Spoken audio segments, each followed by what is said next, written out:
Here I've got the BLACKVIEW BV9700 Pro, and let me show you how to change date and time on the following device. So at the very beginning you have to open the settings, then find and select System, which is the very last tab, and then go to date and time. Here you can either pick an automatic date and time, so simply leave it this way, or you can switch it off, and now you can set date and time manually by yourself. So from now on it's up to you what date and time it currently is.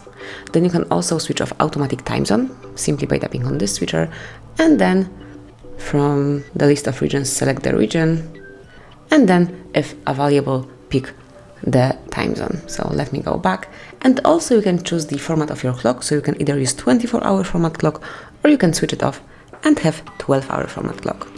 Once you want to go back to default settings, simply tap on those switchers and then pick automatic date and time, like you can use network or GPS provided time.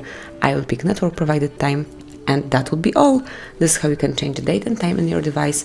Thank you for watching, please subscribe our channel and leave the thumbs up.